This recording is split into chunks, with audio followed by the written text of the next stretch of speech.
ایران نے ایٹمی ہتھیار نہ بنانے کا وعدہ کیا ہے. وعدہ خلافی کی تو تہران پر جہنم کے دروازے کھول دیں گے. امن معاہدہ اس لیے کیا تاکہ ایران ایٹمی ہتھیار نہ بنائے. کوئی معاوضہ دے رہے ہیں نہ سرمایہ کاری کریں گے. امریکی صدر ٹرمپ کی امیر قطر سے ملاقات میں گفتگو. کہا ایران کے پاس ایٹمی ہتھیار ہوتے تو سب سے پہلے اسرائیل کو تباہ کر دیتا. ایران سے اچھے ماحول میں بات چیت ہوئی.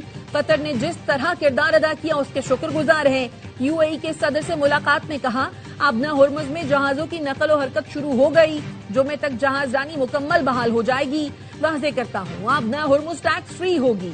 ایران کے ساتھ معاہدے کا متن سرکاری طور پر جاری کریں گے. ایران مذاکرات کر کے پرامن ریاست کی طرح رہنا چاہتا ہے. ضرورت پڑی تو ایرانی نیوکلیئر ڈسٹ کے خلاف کارروائی کریں گے. امیر قطر شیخ تمیم بن حمد الثانی نے کہا ایران سے جو ڈیل ہوئی وہ انتہائی اہم ہے. اس سے مشرق وسطیٰ کو فائدہ ہوگا.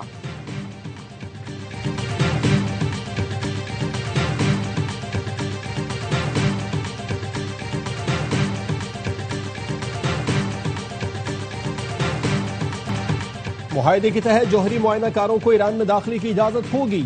IAEA اور امریکہ افزودہ یورینیم ختم کرنے میں ایران کی مدد کریں گے. امریکی نائب صدر JD وینس کا NBC کو انٹرویو. کہا مفاہمتی یادداشت میں لکھا ہے حتمی معاہدے کے لیے ہم 60 روز تک مذاکرات کریں گے. اس دوران بغیر کسی ٹول کے ابنا ہرمز سے گزرنے کی اجازت ہوگی. معاہدے پر دستخط کی باضابطہ تقریب جمعے کو ہوگی. اس سے پہلے صدر ٹرمپ ابتدائی معاہدے کی دستاویز جاری کر سکتے ہیں. JD وینس معاہدے کی تقریب میں شرکت کریں گے.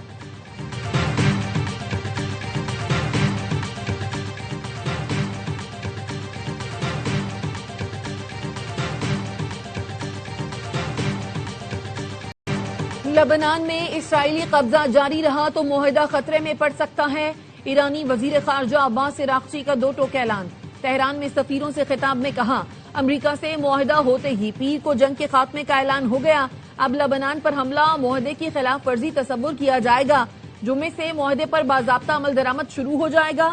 امریکہ سے حتمی معاہدے کے لیے مذاکرات کا نیا دور جنیوا میں ہوگا.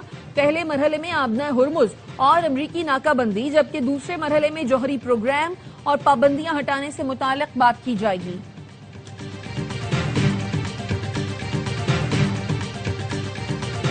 امریکہ اور ایران کے درمیان تاریخی امن معاہدہ پاکستان کی میزبانی میں جنیوا میں ہوگا. وزیر اعظم شہباز شریف جمعرات کو روانہ ہوں گے. نائب وزیر اعظم اسحاق ڈار اور دیگر وفاقی وزیر بھی ساتھ ہوں گے. وزیر دفاع خواجہ آصف کہتے ہیں ایران امریکہ معاہدے سے پاکستان کے وقار میں مزید اضافہ ہوا. پاکستان کو بڑی سفارتی کامیابی حاصل ہوئی. مارکہ حق میں بھی پاکستان نے شاندار فتح حاصل کی. وزیر اعظم فیلڈ مارشل اور افواج پاکستان کا شکر گزار ہوں کہ انہوں نے ناممکن کو ممکن بنایا.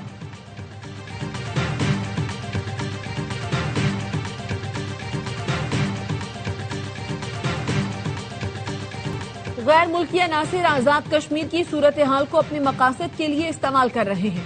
مذموم مقاصد کے تحت آزاد کشمیر میں تماشا لگایا گیا ہے. سستی بجلی، آٹا اور دیگر ضروریات کے نام پر مذموم ایجنڈا اپنایا گیا. لوگوں کی ہمدردیاں لے کر آزاد کشمیر میں انتشار پیدا کیا گیا. سیکیورٹی ذرائع کا کہنا ہے آزاد کشمیر میں جو بھی قانون ہاتھ میں لے گا آہنی ہاتھوں سے نمٹا جائے گا. ریاست نے ہر ممکن طور پر تحمل کا مظاہرہ کیا ہے. مذموم ٹولوں کو بے نقاب کیا جائے گا. سنتاس معاہدے کے حوالے سے پاکستان کا موقف واضح ہے.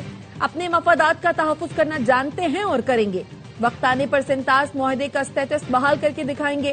افغانستان سے بدستور دہشت گردی ہو رہی ہے. رواں سال 15 جون تک 2170 دہشت گردی کے واقعات ہوئے. 640 شہادتیں ہوئیں. سیکیورٹی ذرائع کا کہنا ہے رواں سال اب تک 32,000 سے زائد انٹیلیجنس بیسڈ آپریشنز کیے جا چکے. پاکستان نے دہشت گرد ٹھکانوں پر کامیاب اور منظم کارروائیاں کی. کارروائیاں صرف دہشت گرد عناصر کے خلاف کی گئیں.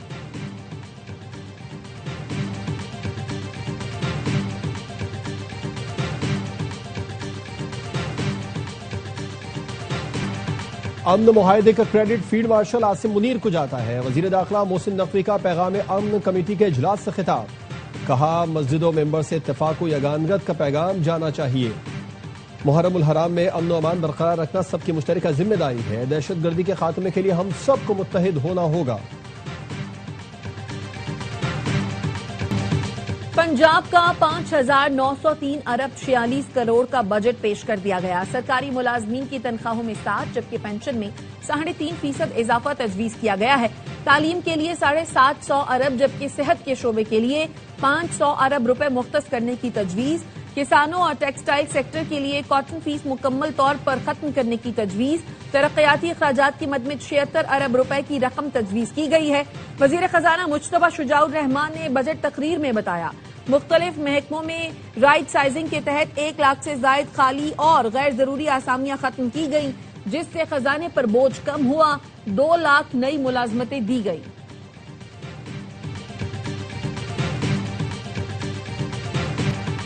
2 سال میں پنجاب نے ہر شعبے میں قابل ذکر اور ناقابل تردید ترقی کی، ٹیم ورک کر کے مالیاتی خسارہ پورا کریں گے، کسی پروجیکٹ پر سمجھوتا نہیں ہوگا۔ وزیر اعلیٰ پنجاب مریم نواز کی کابینہ اجلاس میں گفتگو، کہا وفاق نے پنجاب کا شیئر کم کیا پھر بھی ہم مایوس نہیں۔ مریم نواز کی عوامی فلاح کے پروجیکٹس کے لیے وسائل بڑھانے کی ہدایت۔ سینئر وزیر مریم اورنگزیب نے سالانہ ترقیاتی پروگرام پر بریفنگ دی، بتایا پہلی بار بورڈ آف ریونیو کے اہداف میں 25% اضافہ ہوا، مجموعی طور پر پنجاب کے اپنے ریونیو اہداف 42.7% بڑھا دیے گئے۔ پنجاب کی تمام تحصیلوں میں 2000 الیکٹرو بسیں فراہم کی جائیں گی۔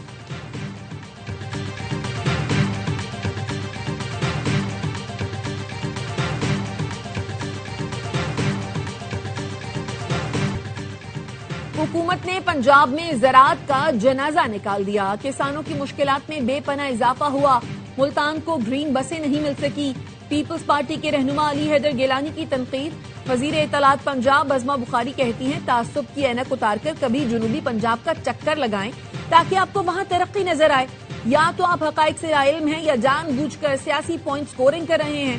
ہر بار اپنی ڈوبتی سیاست بچانے کے لیے جنوبی پنجاب کا جھوٹا کارڈ مت کھیلیں۔ مریم نواز نے اپنے ہر منصوبے میں جنوبی پنجاب کو ترجیح دی ہے، ان کی نظر میں پورا پنجاب ایک ہے۔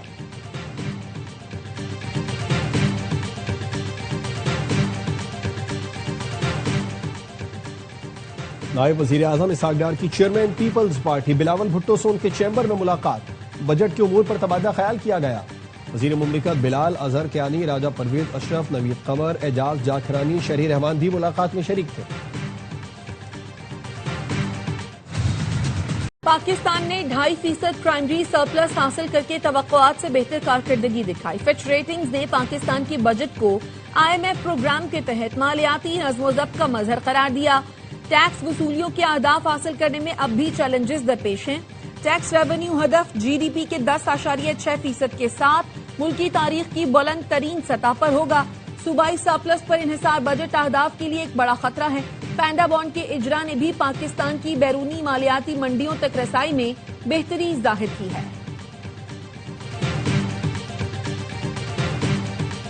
امن کا نوبل انعام صدر ٹرمپ اور پاکستان کے فیلڈ مارشل سید عاصم منیر کو ملنا چاہیے، سینیٹر فیصل واڈا کا مطالبہ، کہا کوششیں تھیں وزیر خزانہ کے گلے میں گھنٹی باندھی جائے۔ ملک میں گاڑیوں کے لیے 4 کمپنیز کی اجارہ داری ہے، گاڑیوں کی مقامی تیاری میں 100 ارب روپے کی کرپشن ہو رہی ہے، اگلا کرپشن سکینڈل لے کر آ رہا ہوں، لوگ وزیر اعظم بننا چاہتے ہیں، اس میں کوئی شک نہیں۔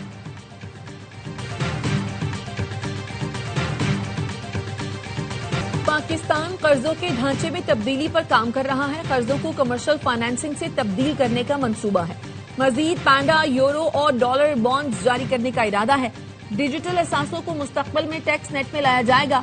وزیر خزانہ محمد اورنگزیب کا خبر ایجنسی روئٹرز کو انٹرویو، کہا امید ہے ایران معاہدے سے پاکستان کے معاشی اہداف بہتر ہوں گے، سرحدی کشیدگی کے باعث دفاعی اخراجات ترجیح ہیں۔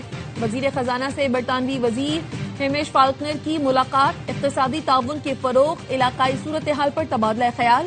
وزیر خزانہ کا کہنا تھا حکومت پاکستان معاشی استحکام اور پائیدار ترقی کے لیے پرعزم ہے۔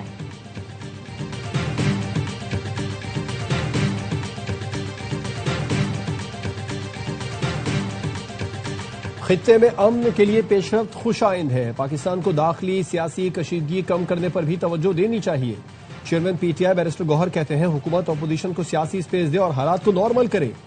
پاکستان تحریک انصاف نے ہمیشہ قومی مفاد کو ترجیح دی ہے، پاکستان پہلے اور سیاست بعد میں، یہی ہمارا موقف ہے۔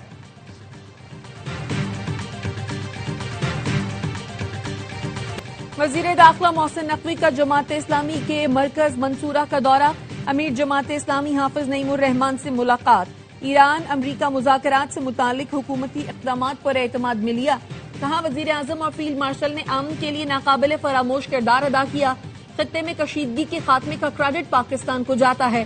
حافظ نعیم الرحمان نے ایران امریکہ مفاہمت پر پاکستان کے مخلصانہ کردار کو سراہا، کہا پاکستان کی تاریخی کردار کو ہمیشہ یاد رکھا جائے گا۔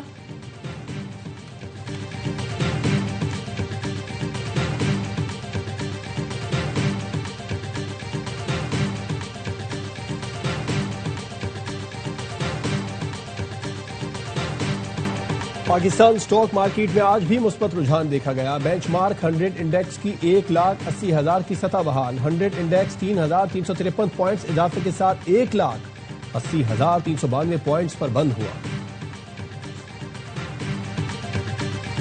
ایران امریکہ معاہدے کی خبروں کے بعد بین الاقوامی مارکیٹ میں خام تیل کی قیمتوں میں مسلسل کمی۔ لندن برینٹ خام تیل $81.18 کا ہو گیا۔ ویسٹ ٹیکسس خام تیل 2.6% کمی سے فی بیرل $78.64 پر آ گیا۔ گزشتہ روز خام تیل کی قیمتوں میں تقریباً 5% کمی ہوئی تھی۔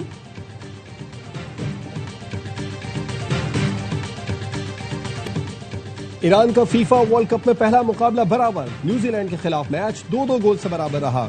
امریکی سرزمین پر ایرانی جھنڈا لہرایا گیا۔ میچ سے پہلے ایران کا قومی ترانہ بجایا گیا تو کچھ شائقین نے آوازیں کسیں۔ ایرانی فٹ بال ٹیم کے کپتان مہدی تریمی نے بتایا کہ میچ کے بعد ٹیم کو فوری امریکہ چھوڑنے کا حکم دیا گیا۔ واپس تجوانا اپنے بیس کیمپ پہنچنے کی ہدایت کی گئی۔ مہدی تریمی نے کہا کہ ہماری ٹیم کے ساتھ اچھا رویہ نہیں رکھا جا رہا۔ فیفا کے صدر نے بھی ڈریسنگ روم میں آ کر دیکھا ایرانی کھلاڑی کس تناؤ سے گزر رہے ہیں۔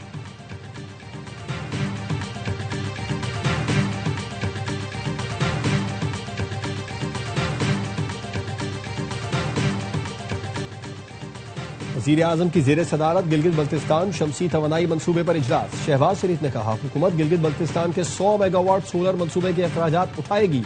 منصوبے پر کام کی رفتار تیز اور اسے جلد از جلد مکمل کیا جائے۔ وزیر اعظم کے منصوبے کے تمام مراحل میں شفافیت کے لیے تھرڈ پارٹی ویلیڈیشن کی ہدایت۔ اجلاس میں احسن اقبال، احد چیمہ، اویس تخاری اور امیر مقام سمیت متعلقہ افسران شریک تھے۔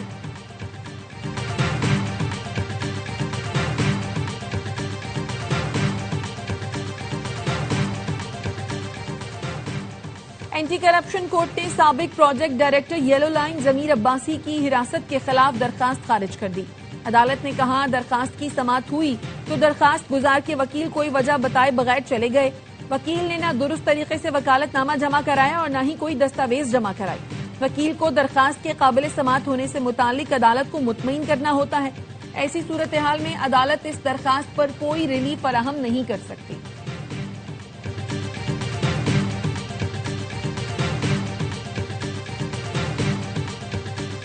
وفاقی تحقیقاتی اداروں کی مدد سے کوکین ڈیلر انمول اور پنکی کے کیس میں پیش رفت۔ پنکی کے موبائل فون ڈیٹا کی فورنزک رپورٹ تفتیشی افسر کو موصول۔ تفتیشی ذرائع کے مطابق انمول کے موبائل فون سے 100 GB سے زائد ڈیٹا ریکور کر لیا گیا۔ 75,000 تصاویر بھی ریکور کی گئیں۔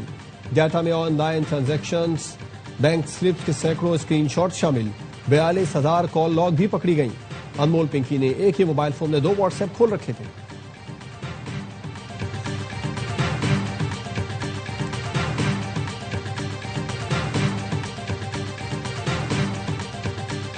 اٹک کے سرحدی علاقے کے قریب CTD اور دہشت گردوں میں مقابلہ، 5 دہشت گرد ہلاک۔ وزیر اعظم شہباز شریف اور وزیر داخلہ محسن نقوی کا فتنہ خوارج کے خلاف کامیاب کارروائی پر خراج تحسین۔ وزیر اعظم نے کہا سیکیورٹی فورسز، پولیس اور CTD نمایاں کامیابیاں حاصل کر رہی ہیں، ملک سے ہر قسم کی دہشت گردی کے مکمل خاتمے کے لیے پرعزم ہیں۔ محسن نقوی نے کہا قوم کو CTD کے جوانوں پر فخر ہے۔